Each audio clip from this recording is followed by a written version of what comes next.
Hello guys and welcome back to my channel. If this is your first time joining, please do subscribe and click the notification bell so that you can be aware of all my videos. So in this video, we are going to go through arrays. What is an array first? An array is just a collection of, it's a data structure, right? And it's a collection of elements in the sense that you can collect a lot of things and you put it like in a box in a sense, and then you can then have access to each element you want and so forth. So right, so an array can have at least one index. All right, one index means at least one element or a key. All right, so an array, you can define an array like this. Let's give an array name. Let's say let's say array1. Let's give it a name. So say it could be numbers, like this, or it could be, let's say, array2. It could be strings, so it could be name,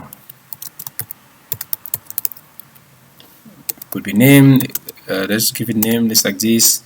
And all right, so we can have names like this, and then an array should have at least one index, so meaning at least one element. Now how can we count element? It is one element, the second one, third, and the fourth. So we've got fourth element.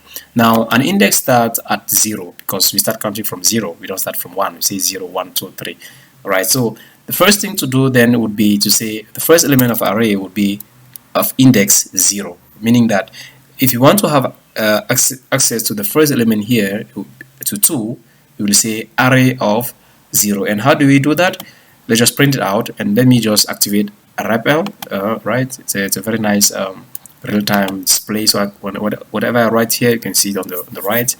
All right, so let's just display the value by printing array1, and let's say first element 0, so we should expect 2. Perfect. So let's print also for the second array, print array1, array2 now.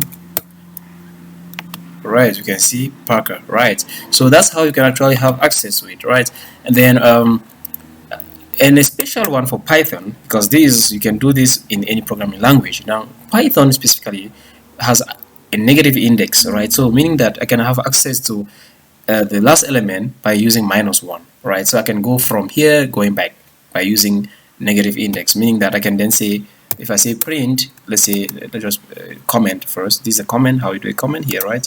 So negative indexing, right, of arrays, right, arrays.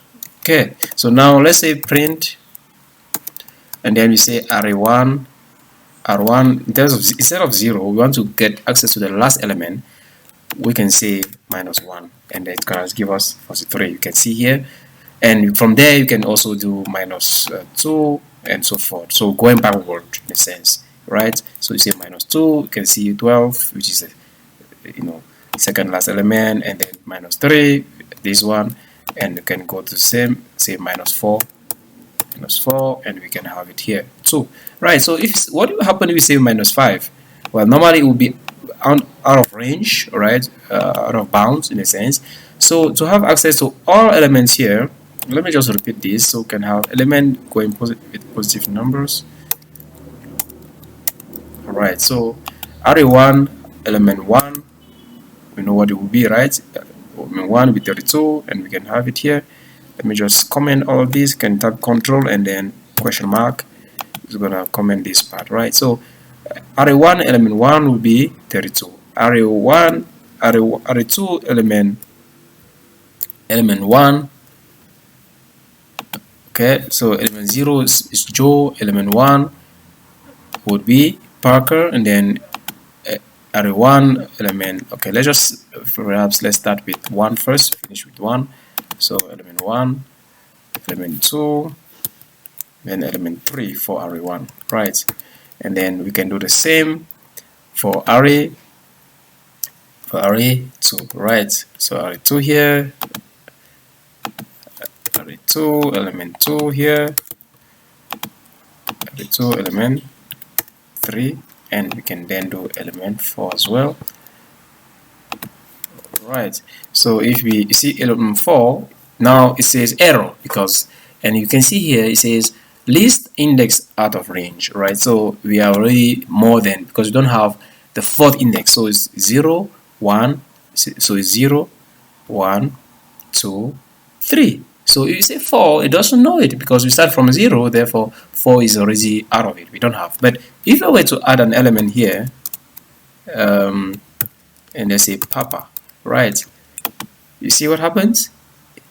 And then it disappears, the error disappears. So that's how we can actually have index arrays, have access to each element of arrays, and then there are arrays of arrays and so forth. So this is the basic knowledge of array that you should have now, and then we're going to see in the next lecture, in the next tutorial, how actually we can actually iterate or go through each element, all of them at once, instead of printing all of them like this one by one. I can then use something called a loop to actually go through all of them at once instead of writing like this all the time. Right, so that's it, and thank you for watching. If this is the first time, please don't forget to subscribe and do comment what you think about the video, and if you want to learn something else, let me know. I'll be posting more content now, and I hope I won't disappoint. Thank you, and cheers. See you next time.